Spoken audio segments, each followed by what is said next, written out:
Una promesa que cumplir y más de $50 millones en juego fue lo que se vivió en la última y más controvertida captura del viejo Lynn. ¿Qué fue lo que realmente pasó? Quédate hasta el final del video y descúbrelo. La mañana del 7 de enero de 2003, la portada de la prensa gráfica anunció orgullosa: ONU da por finalizada verificación de los acuerdos de paz. Un ciclo simbólico se cerraba. La palabra paz podía guardar su título membretado de graduación en una carpeta en algún despacho de Nueva York.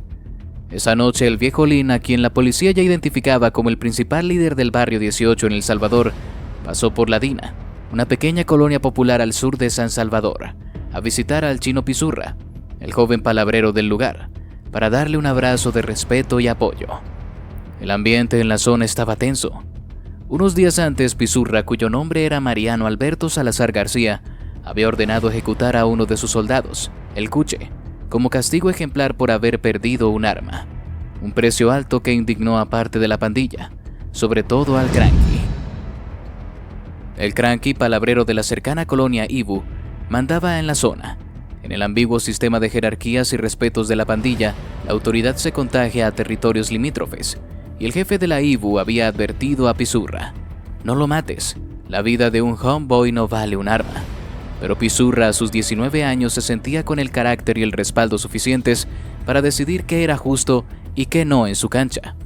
En su pequeño mercado de droga, en las 8 calles que controlaba para la cúpula de la pandilla y para Lynn, su rostro visible. Esa noche del 7 de enero a las 9:30, mientras Lynn y Pizurra hablaban, el Cranky y su eterno lugarteniente Duque entraron en La Dina y esperaron. Minutos después de que Lynn se fuera, se acercaron, llamaron aparte al Chino Pizurra y lo asesinaron en la calle. 17 tiros. Lo ametrallaron con un AK-47 y un M16. Armas de guerra para matar a un homeboy por haber matado a otro homeboy.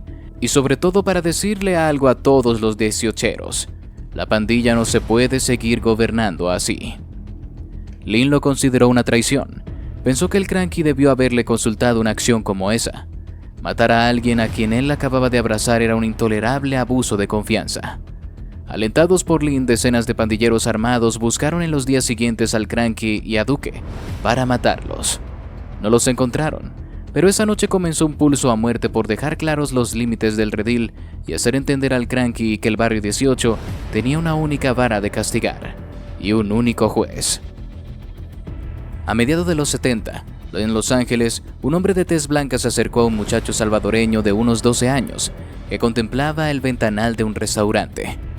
Con acento escúpido, como si cada sílaba fuera un latigazo, le advirtió: no habla español. Aquí no se habla español, querría decir. En la mente de aquel chico delgado de apariencia casi frágil, aún resuenan esas palabras. Las recuerda con una sonrisa ácida cuando le pedimos que nos explique por qué se hizo pandillero, a qué edad, en qué lugar. Trata de no ser preciso en la respuesta, por la seguridad de otras personas, dice, pero revela que aquel desprecio hacia los latinos, el deseo plomizo de escupir de regreso a quien le marginaba, le llevó a buscar a la pandilla. Se tatuó su primer 18, recuerda, siendo bien bicho, en Estados Unidos en los lejanos 70. Se brincó a la clica Los Malditos de la 18th Street. Dejó de llamarse Carlos y sus nuevos hermanos le bautizaron a golpes como Lince, Linz. En El Salvador, más de 3 décadas después, nadie recuerda esa X y la Y fue cambiada a una I. Aquí es Lynn, y el 2 de julio de 2011 cumplió 49 años. La altura e impenetrabilidad de una sombra varía dependiendo de cómo cometa la luz y desde dónde mires.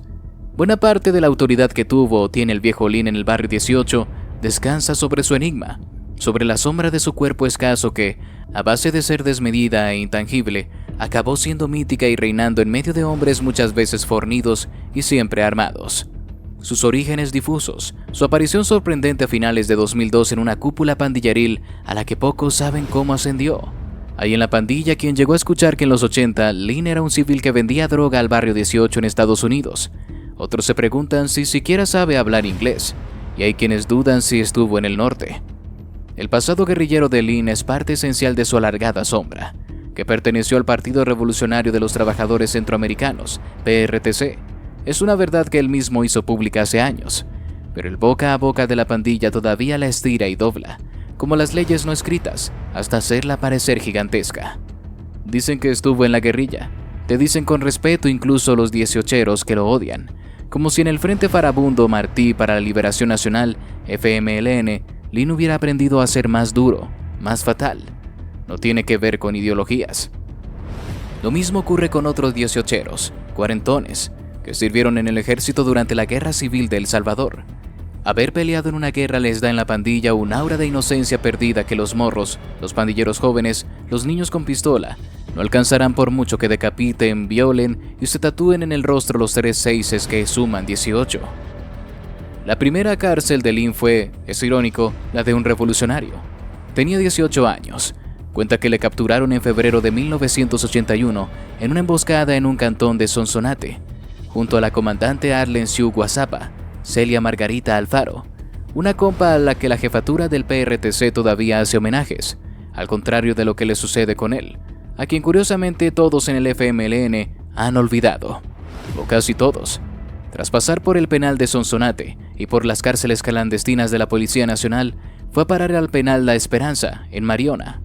Al sector 1, entonces reservado para presos políticos, Lin ocupó la celda A1.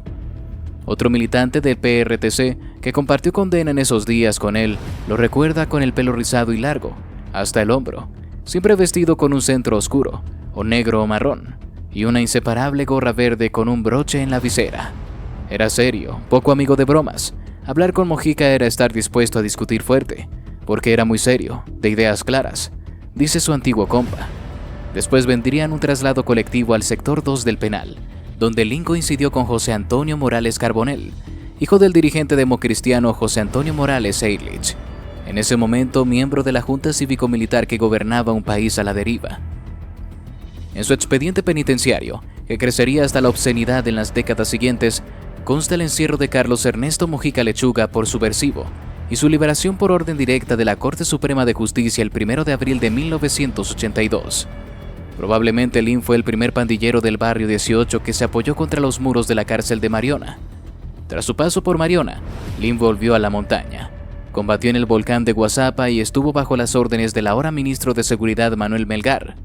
Sobre lo que ocurrió después, sin embargo, Lin es esquivo. Su antiguo compañero de armas y cárcel asegura que Mojica desertó del PRTC en 1983. Él se limita a decir que viajó de nuevo a Los Ángeles, donde a mediados de los 80 él y sus reencontrados compañeros del barrio 18 recibieron con alegría los primeros grafitos de la Mara Salvatrucha en las paredes de los barrios habitados mayoritariamente por centroamericanos. El miembro de la 18th Street celebraba el empuje de los salvadoreños en la ciudad. Todavía no había surgido esa enemistad a muerte que a partir de 1989 ha unido a la MS-13 y al barrio 18 como las dos miradas de un espejo. Lin también mantuvo más vínculo con su terruño que la mayoría de los jóvenes que en los 70 y 80 crecieron en el sur de California con apellido y nostalgia salvadoreña, pero hablando, pensando y rifando barrio en inglés. No se enraizó allá y regresó a El Salvador. Su sombra se pierde hasta que la luz de un archivo la proyecta otra vez contra el muro de otro penal, el de Santa Ana. Entró acusado de robo el 29 de diciembre de 1992. Salió 6 meses después de sobreseído, inocente. Regresó a esa misma cárcel el 12 de octubre por homicidio. Por cierto, si te está gustando el video, te invitamos a que nos regales tu me gusta y activa la campanita de notificaciones para que no te pierdas ninguno de nuestros videos. Continuamos. ¿Cómo fue su última y más controvertida captura?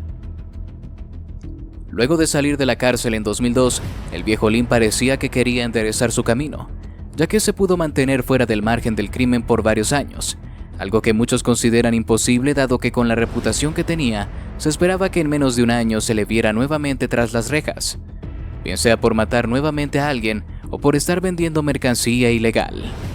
Tarea que sí estaba haciendo, pero que dado los contactos que logró dentro de la misma cárcel, le ayudaron a poder saber moverse de manera más inteligente y tranquila, ya que él tendía a ser bastante explosivo en sus años de juventud. De manera que si alguien le hacía algo malo, no era solo de amenazar, sino más del tipo que tomaba lo primero a su disposición, para luego matar a la persona que le había hecho tal cosa. Pero tras el tiempo que pasó en la cárcel y las cosas que vivió dentro, lo enseñaron a aprender a ser más cauteloso y analítico, porque el que lo atraparan rápidamente no significaba que le gustara estar en la cárcel. Al contrario, él mismo se autodefinía como un amante de la naturaleza, ya que le gustaba el sentir la brisa de los árboles y poder ver cada tarde cómo el sol caía, y con él un nuevo día. Detestaba cada que lo mandaban al calabozo, ya que solo podía ver oscuridad en cada rincón.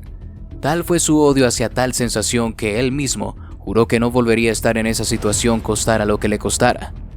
Cosa que años después se pudo confirmar, ya que ante su galardonada fama en el grupo de los Mara, su cabeza tenía un precio muy alto para los policías, que querían dar con él para así poder debilitar a la peligrosa banda, tarea que se creía imposible, pero que con ayuda interna como externa del país y algunos informantes dentro de la banda, se logró dar con el paradero del viejo Lin. Lo que no se esperaban es lo que pasó en el traslado de dicho hombre, ya que cumpliendo con lo prometido durante su viaje, el viejo comenzó a hablar con el grupo de policías que lo estaban resguardando, al punto de ofrecerle más de 10 millones a cada uno, que siendo 5 los que resguardaban ese carro, eran más de 50 millones de dólares, cifra que le iba a perjudicar mucho su negocio, pero que era un precio aceptable para Lin, si a cambio no pisaba otra vez la cárcel. Dudosos entre si hacerlo o no, el viejo en una jugada final les dijo sobre una dirección exacta donde había resguardado el dinero. Dudosos pero curiosos, los policías accedieron, llegando así a la dirección. Lo que no se esperaban fue que entre las maniobras del ex jefe de la Mara logró zafarse de las esposas, que lo hacían cautivo para luego escapar a toda velocidad. Sin embargo, los policías furiosos dispararon contra la van, provocando que una de las llantas se reventara y se perdiera el control del vehículo, llevándolo hasta su caída por un barranco.